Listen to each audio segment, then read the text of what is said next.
We're in the Eskimo booth, and I'm with John Marshall.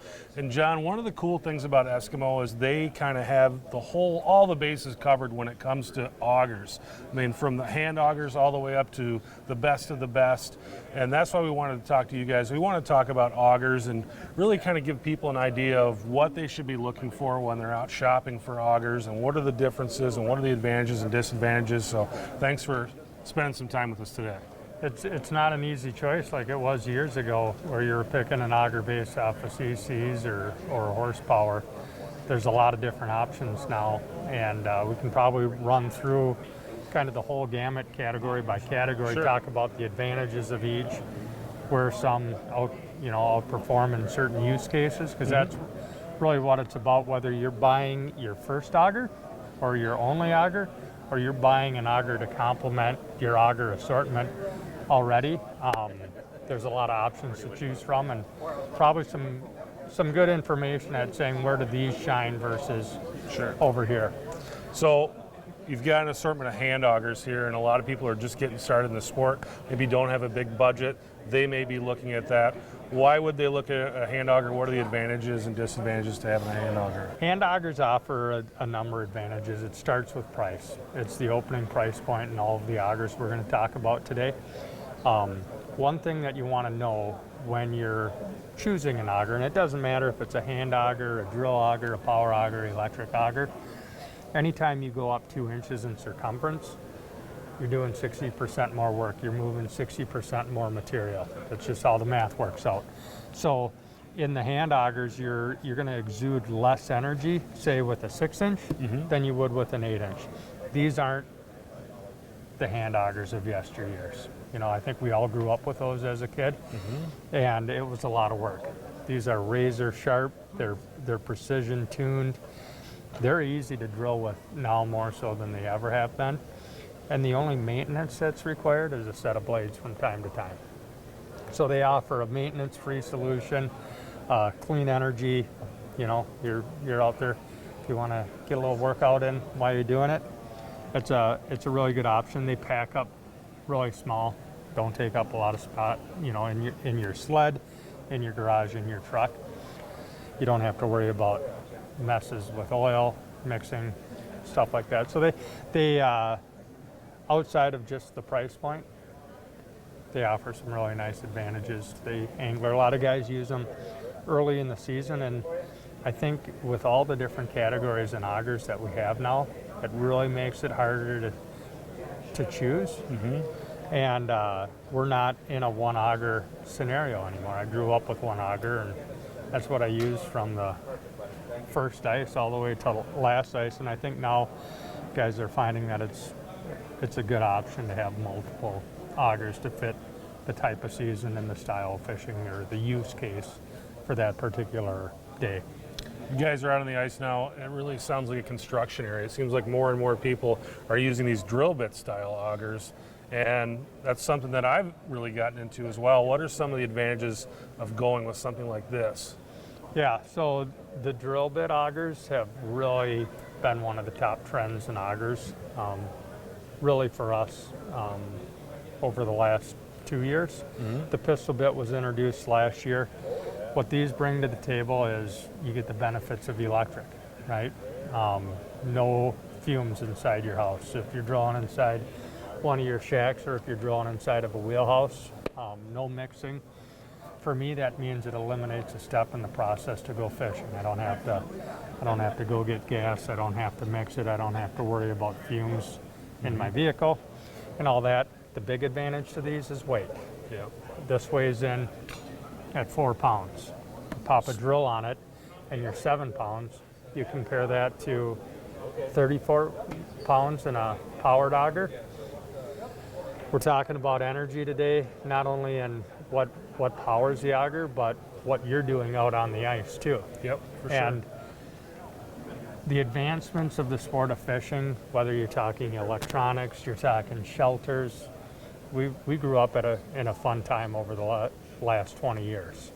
And the technology that goes into these to make them light, the synthetic flightings, the composite bottoms, the precision that these offer, we're down to the mechanics of the sport. How can we improve those? How can we make it a more, when we're talking outerwear, how can we keep you warmer? How can we keep you drier? How can we save you energy on the ice? That's where these really shine. And again, these may not be your only auger. It's an affordable option. It retails for $199. If you already have the drill. The other thing I really like about this, especially a lot of our audience is the hard house anglers. If you're out on the weekend, you take this out, you use it, you can store this underneath your couch in your hard house. Like, it's not like something big that you got to take back and forth. Like, this is easy to store. Right. You take your drill back home, but this is just super easy, super convenient for the guys who are fishing in the hard house. Just doesn't take up a lot of space. You can take home your drill in a little case and you're good to go. So Yep. that's a good move. Let's move over here to these fuel augers. Now what we got here are the propane augers. And I think when people are looking at propane, they're probably also looking at the gas stuff. So let's compare kind of the propane to the gas. What are the advantages, disadvantages of each? Big advantage when we're talking about this category is you have the ability to refuel on the ice. You get tired, you run out of power with a hand auger. These are running off batteries, and you can buy multiple batteries and refuel on the ice, but those batteries come with a cost, $99 to $150. Yep. You definitely can refuel with those, but as far as refueling on the ice, whether it's gas or propane, so this is where your style of fishing is really going to come into play in choosing an auger. And I'll give you an example. The lake that I grew up on, I can go out, I know where the fish are going to be, I know why they're going to be there, and I know what it's going to take to convert on those fish. I might drill 4 holes. Any of these augers will do. When I rip up to one of the destination lakes, say Mille Lacs or Red, these aren't lakes that I fish annually, but when I go up there, I'm on search and destroy mode. I don't have a pattern figured out yet.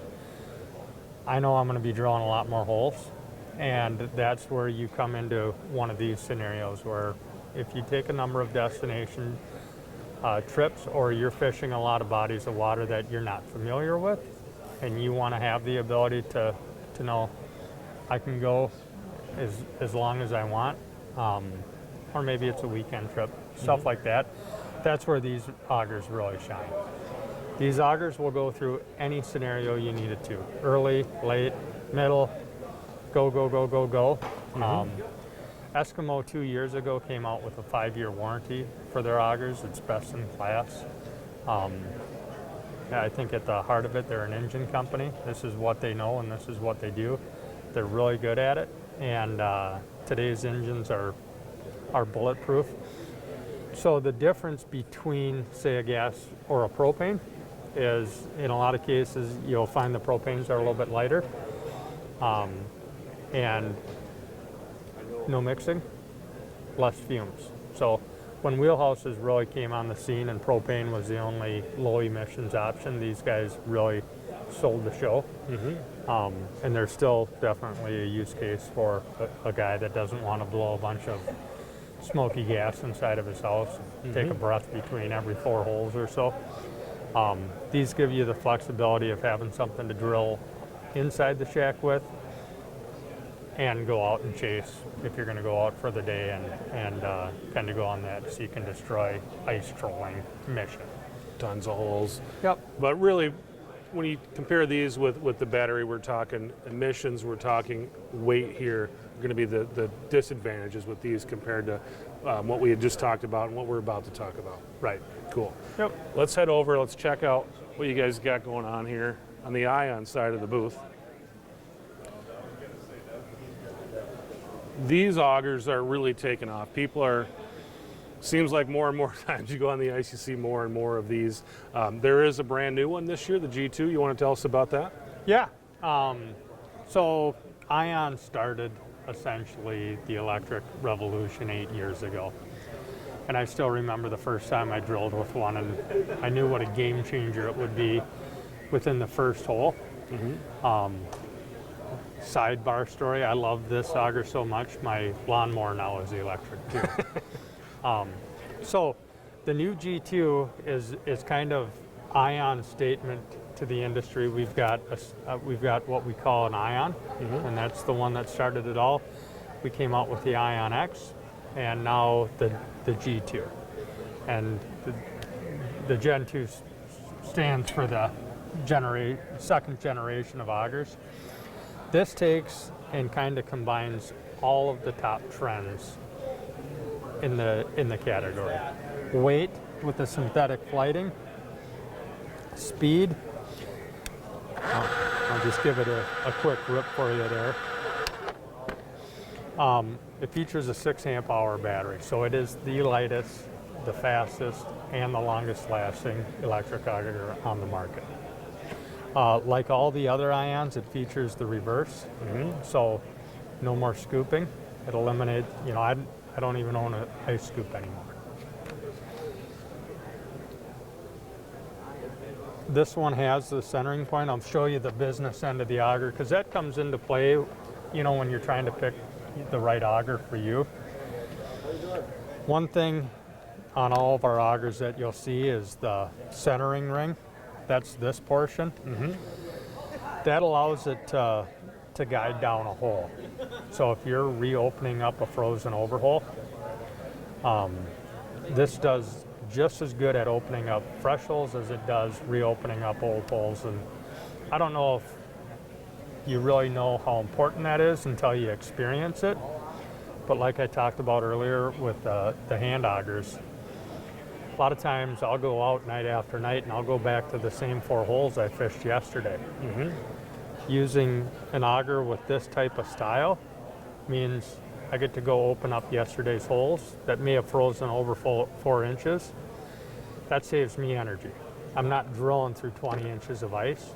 I'm just popping over the 4 inches that froze over the night before. So that leaves more battery power for me in the long run and less energy for me as an angler. I'm not getting sweaty. You know what I mean? Yep. All those things, when we talk about the mechanics of the sport, add up to a lot on how you're going to enjoy your day on the ice.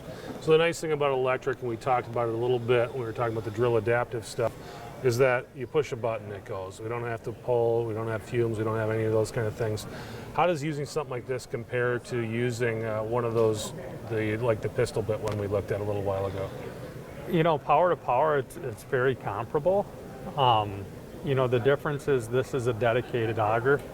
When you look at a pistol bit, if you already own the type of drill that's required to operate one of those, there's a cost savings there. Sure. If you don't, and you're not going to build a deck in the next 3 years and just don't see a need for that, price-wise, they're very comparable. This just becomes a dedicated piece of ice fishing equipment. And some guys like that. Yeah. Yep. Something that they're not, they don't have to build a deck if they don't want to. Exactly. Sorry, honey. Yep. It only drills ice holes. That's right. Well, John, is there anything I didn't ask you about augers that you think is important for people to think about when they're going out and looking for a new auger for the season? I think when it comes to electric, and definitely the drill category, we talked about this a little bit in the refueling that happens here. But here's the number one thing you're going to select one of these electrics off of, or one of those, and that's capacity. I think you'll see a lot of people, a lot of the videos that the industry puts out talks about speed. What they don't talk about is as much as its capacity. So I'll give you an example.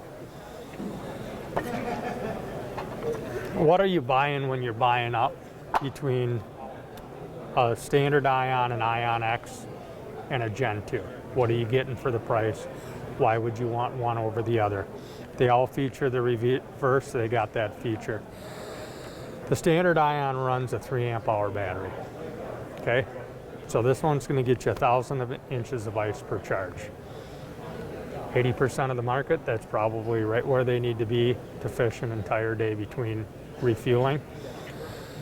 The Ion X runs a 5 amp hour battery. That one's gonna get you 1,600 inches of ice on the 8-inch model. On the Gen 2, that runs a 6 amp hour single cell lithium. That's going to get you 2,000 inches of ice per charge. Now, if you're a wheelhouse guy, and you may pop 8 holes inside and 2 outside for tip-ups, That's all you need. 1,000 inches of ice is all you need. You know, those are some of the questions that you need to ask yourself on that path to purchase, to say, what's the right auger for me? What's my style of fishing? What's my use case? And then you can kind of work backwards into picking the right auger that meets your needs. Perfect. It's good advice, John. Oh, yeah, this one runs $499, $749 on that one. That's a couple nice ice combos. Yep. You know? And Yeah. lots of bait. Yep. Well, thanks for joining the show. Hopefully this was enlightening to you. Hopefully you learned something. If you're thinking about getting an auger, go ahead and give these guys a call. If you have any questions, they can help you out as well. But thanks for joining the show. Thanks to John Marshall for meeting up with us today at the show, and we'll talk to you next time.